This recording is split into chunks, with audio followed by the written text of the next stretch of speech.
What you're saying there, it sounds a little bit like what goes on with crypto. Do you get involved with that at all? You know what? I was actually speaking to someone about it yesterday, and I've not got into it, but I'm curious as hell about it. Yeah, well, I put a bit of money in, and it goes up and down, and then it's but at the minute it's just going really high. It's a bit of a nightmare. I think you've got to be able to, whatever you put in, you've got to be able to afford to lose. Yeah. But it does fascinate me. It really does. I spoke to a guy from America. He was a fraudster in America, and he put a load of money back in 10 years ago on Bitcoin, and he actually lost his laptop when the FBI took it off him. He got caught. The FBI took his laptop off him, and he said on that laptop was about 500 million Bitcoin. Holy shit! In some lockup somewhere. I was like, crime doesn't pay. Yeah, it's an interesting one, isn't it? And you say about software, that's the ultimate, isn't it? Crypto, it's silly money. Well, that's exactly what it is. But no, look, in the news, what was it today? There's some of them, I can't remember which company it was, in the news it says they're going to start using crypto as a form of currency, so people can actually start using it to pay. Yeah. A lot of that's happening, and that's one of the things I'm curious about. One, I'm fascinated about how on earth could something just be created and now it's just boomed into something else. Yeah. But then it's one of those things, it's a volatile currency. The piece of tech there is just anything can happen. The kids are getting into it more than my son was talking to me about it. And I was like, oh, it's a load of rubbish. And the more he talked to me, I was like, actually, he's got a bit of a wise head on his shoulders. And he was like, well, years ago, you'd put your money in a bank. What would happen to that, Dad? And I was like, oh, it'd sit there, might get a little bit of interest, but not really. He goes, so exactly. So you're putting that money, whereas when you put it in crypto, it works. It works for your money, but the only problem is it can go down as well. But but when it does go right, the return on investment is better than anything else you could get when it goes right. It's getting it right. Yeah, absolutely, it's getting it right. But then, it's about timing as well. I think, right, on those sort of things, you need to know everything. There's so many different things now with crypto. Completely, sometimes some of them you can't even invest in. You need to do the whole mining side of things. Some people can't mine their own crypto as well. You need somebody else to do it for you. There's a lot to it. And it does make you think about banks and the government and how they squeeze you for money and put rates up. And you think, well, actually, wouldn't it be great to have crypto where the people who have got money in, that they're deciding, not the government, not the banks. You think, I bet the government don't like that. So it is an interesting. It's interesting you say that, one, because I was just, to be honest, the same person I was speaking to the other day, we had the same sort of conversation. It's like, well, you go into different countries like America, for example, they're printing money for the sake of it. Yeah. Exactly. Yeah. Imagine if you had crypto, right? Imagine if you had those coins floating around. Right? Yeah. It could be slightly different. So you do start thinking, it's like, they've just basically pressed print on the printing machine, haven't they, now? We've been ripped see off. Things go back down. We've been ripped off for 100 years, basically. Exactly. Now, so you started this coaching, you're going through lockdown, you're doing quite well. What sort of people do you coach? Is it just, because I've had a confidence coach on it before, Natalie, she was great, and she just did one thing, confidence. With you, is it just loads of different things? No, I basically focus on a couple of things in there. So from a performance element of things, my main sort of focus is around sort of the leadership growth and the performance of it. So I usually work on a couple of things where I basically call something we'll call the 5 performance optimize, which is like 5 elements, or you can call it the 5 Ps if you want, like that. So, and they all intertwine with one another. So you could have something called planning, for example. So I help on planning in terms of enabling the whole sort of goals, visions, and the roadmap of something. So this could be from a personal or a professional perspective. And then you've got the productivity aspects of it. This is basically enabling things like habits, the people's disciplines, and also taking action on everything. And then you've got another flow of it is like people as well. So you want to excel within yourself or within your team. So this could be down to leadership, motivation, cultural changes as well. So, and then you've got prospects as well. So like companies who I work with might want to sort of contact other companies. But how are you doing that? What sort of social presence do you have? Is your sort of LinkedIn up to date and all that? So to help them and those sort of small elements of it. And then overall, then it moves to the overall performance side, which is effectively enhancing everyone's sort of growth, their actual overall potential, and maximizing getting those results as well. Yeah. So they all sort of link in those five P's, which tie into the whole performance side of things. So I'm very much the whole sort of, as I said earlier on, the no nonsense side of things. Yeah. Well, sometimes people need that, don't they? They need someone to say, look, you know, you're not performing, you're not doing this right, you need to change this. People, they do. People need that. If you go, so when you go to a company, Chet, I suppose the difficulty is if you go to a company and say, look, I can coach, they'll perform better. You can't see the results before. So you can only see the results afterwards. How do you go about that? Is it just a case of just trying to build trust with a company or person? I suppose it's a lot of that. It is. I mean, you remember, it is all about trust building, 100% trust building. But then it's also about, you, as a coach, you also want to remember that you are serving them something. You are providing them a service as well. And while you build up the trust, you're also going to have to build a relationship as well, because you are going to build a relationship with a client, which you're going to know a lot more about than the client knows themselves, and also that they probably other people know about them. So if I'm working with a particular one client or a business, I'm always going to have that one point in contact with whoever it is. But it is that whole trust elements of it. So I've got to basically go in, and it's a case of, so they could come in. I mean, I've had it before. They're like, what makes you different to other coaches? Yeah. I mean, we've had tons of coaches come to us and say they can make me tens of millions. I said, look, I'm not telling you I can make you tens of millions. Yeah. I'm going to ask you, why can't you do it? Yeah. It's two different ways of reframing the conversation there, of course, right? Because I'm not here to say, well, I'm going to make you it, because I really don't care what you're actually doing in terms of what your product is. I want to know what are you doing to make sure that product that you have a vision and you believe in is going to make you that money. Yeah. So how do we figure that bit out? I'm like right at the lower end of things. Yeah. And that's and the only way that works is when they say what makes you different. Now, for somebody who's starting off, okay, they're not going to have recommendations if they don't have a client that they've helped transform. Yeah. Okay, it's going to be quite difficult for them. Yeah. But likewise for me, it was difficult for me.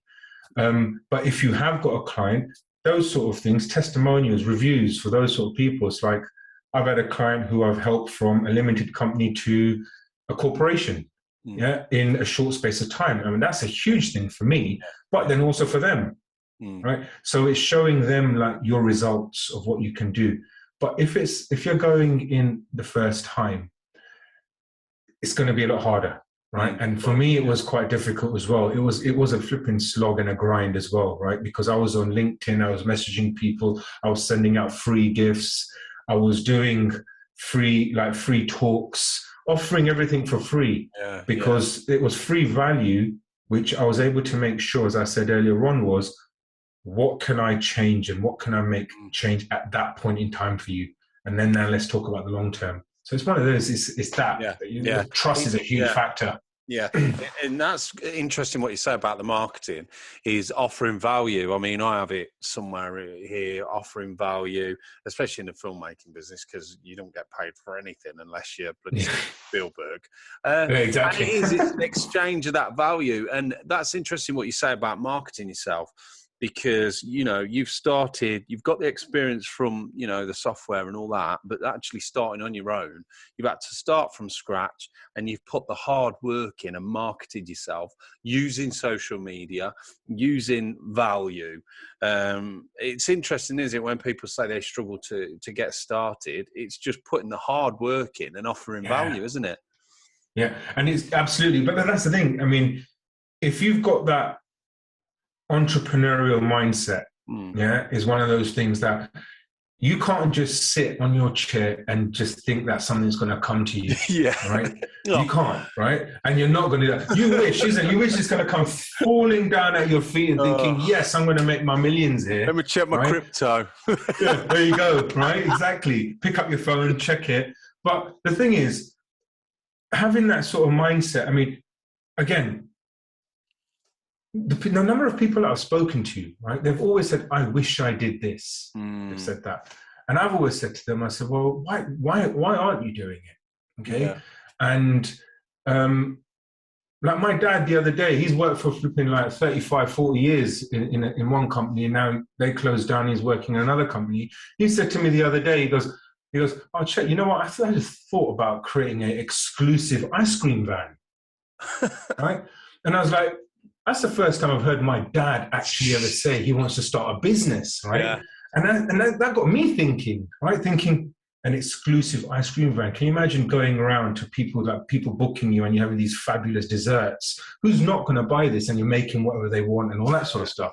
And that's a great idea. So my dad had that, all right? And this is like what? He's never had that. I'm talking 40 years down the line, and he's come up with his first entrepreneurial idea. Yeah. He's got that mindset. This is why I say everybody's got that little bit of mindset in you, but then they fall flat on their feet, okay, because of the struggle of starting.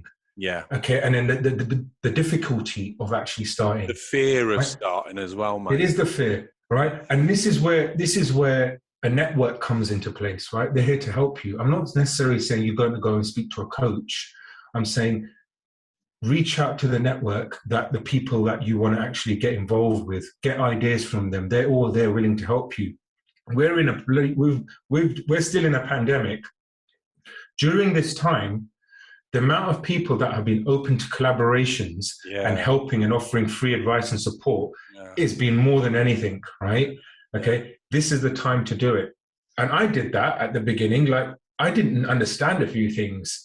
And I was like, right, I need to go reach out to this person. That person just gave me the advice and said, look, why don't you try it this way? And it's just testing it out, keep testing out what works for you, keep doing it. Don't get bored of it, because it's something that you want to do, and it will sort of evolve into something. And I'm not nowhere near where I want to be. Yeah. But I know I'm going to get there. Yeah. Right. I don't know how long it's going to be. I've given myself a time scale, but I'm not sticking to that time scale, because it could come earlier. It might become a little bit later. So it's a tough thing, but it's just overcoming that hurdle. It's not about the goal, it's the journey, or someone like that. I can't remember who it was, but yeah, it's true, isn't it? It's not, sometimes it's about the journey. But I like what you say about, giving action, because I think one of the quotes I put is ideas and nothing, actions everything. And it's true. People, especially in, like, because I write scripts and bits and bobs, like, I could write a film. Well, do it then. Don't say it. Exactly. But, in 50 years' time, when you drop dead, no one's going to have read it. No one's going to have known. It's putting yourself in that position. And like I say with your dad, it's interesting, because all of a sudden he's had sort of a kickstart after 40 years and sort of woken up and said that, which is great. Because I think it is sad when people, they've worked all these years and then they say, oh, I wish I'd have been this or that. And you're like, And I think we're a lot more alive to that now. We're a lot more, I don't want to say I wish I'd done this, because it is, isn't it? It is. And then that's the thing. So it's like, but if someone was to say, I wish I did this, now's the time to say, well, why don't you do it now? Yeah. And they were like, oh, it's too late. They'll say it's too late. Never say that. Like, well, no, that's bullshit, because that's just full of excuses. Yeah. Right? Straight away I said, there's too many people doing it. Right? That's the other thing that you'll get. Right? I said, well, there's probably about over 1 million or so coaches out there, but there's still a new one erupting every day. Yeah. That's the way. I go, you are going to relate to someone, right? And then that someone who you relate to has got a network who relates to them, and they're going to relate to you some way. They're going to recommend you, and it's just going to keep snowballing from there. Yeah. Okay. Yeah. So as before, it's never the wrong time to do it. You do it if that's something you do, but just don't make excuses. And I always say, you're an expert on yourself and your experiences. So no one can coach the same way as you.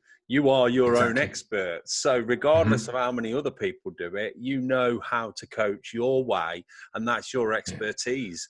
You can say, "Oh, there's a million other coaches out there." Don't matter, because none of them are Chet. None of them can coach like Chet. So I suppose that's part of it as well, isn't it? It is. It is. I mean, that, again, say that everyone's got their own unique experience. Yeah. Now, coaching, putting coaching aside, anything else in your line of work, anything, you've got your own experience, you've got your own story that you can relate to.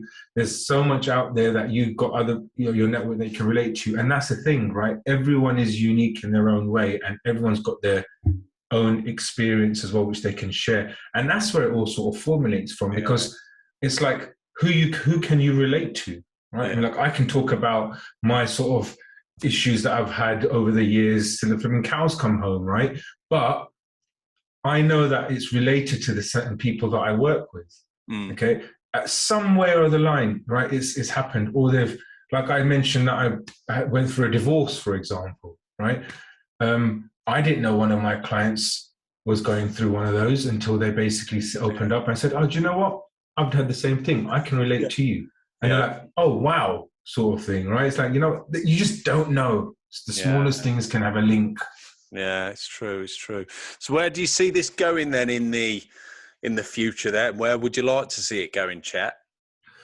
Good question. I mean, I could say to you, I mean, one thing I've got to say that I say to myself, like I've said to my wife as well, I said, the UK is going to be home, but there's always going to be another country that's going to be the second home, right? I always say that. I don't know where it is yet, where the second home is going to be. But that's going to be part of the business. That's what I've said to her. Somewhere sunny. Definitely somewhere sunny. I mean, I've been to LA a couple of times, and I love it. I mean, it's one of those things that I love that area, and I've got a lot of friends there as well. Expensive, so that could be it is expensive, could be a destination, but then everybody wants a coach, right? So seeing myself. I've always said one thing, and I say it to my wife as well, and I say it to a few other people, that I want people to know who Chet is. That's all I want, right? And then from then on, it's like, I love speaking. I love sort of motivating people my way, should I say. I love motivating people my way. And it's just that I'd love to sort of get onto more gigs, on speaking gigs, or doing a lot more of these podcasts, which are great, doing loads of those. And, sky's the limit. I can't put something that this is going to stop, because I've always got itchy feet, man. I'm literally, I wake up in the morning and I've got something else that I want to do. It's right. And it stops you. It keeps me. Well, I mean, I know where you're coming from, because it keeps me sane. Sometimes my wife will say, "You don't stop," and I'm like, "Yeah, but in one sense, for me." That being a creative, I like to have 10 things that I'm trying to work on. So I totally understand that. And I always ask my guests for a bit of advice. So it could be just the best bit of advice you've had, or that you would give someone when you were motivating them and coaching them. The best bit of advice I would say, right, is something I always stand by as well, and it's written all over the place for me as well, is version 1 is better than version none. I've seen that on your website somewhere, I think. Right? Okay. I preach by it, because it's something I've learned throughout my years, because I was always about, it always has to be at the highest quality before it goes out. But I always made sure that I've got a justification behind it. But then now moving on and helping other people, understanding that, do you know what? If you're starting something or doing something, you need to get it out there, because you can always improve on it. Just like me, when I first started, my website was one-page website, which just had my name and my picture on it. I didn't have any clue about it. I just need to get it out there. But then ever since then, it's just continuously evolved, right? Doing projects. I was hesitant in terms of creating my own sort of interviews or anything, but you know what? Just do it. Because you start improving on it. And that's why I say, do never hesitate. Version 1 is better than version 9 all the way, man. That's Right, a great bit. 100%. That's a great bit of advice, because, like you say, it holds people back. Oh, I can't do it yet because the website's not ready, and I've not got this. There's never a right Never time. time. There's never a right time. Mhm.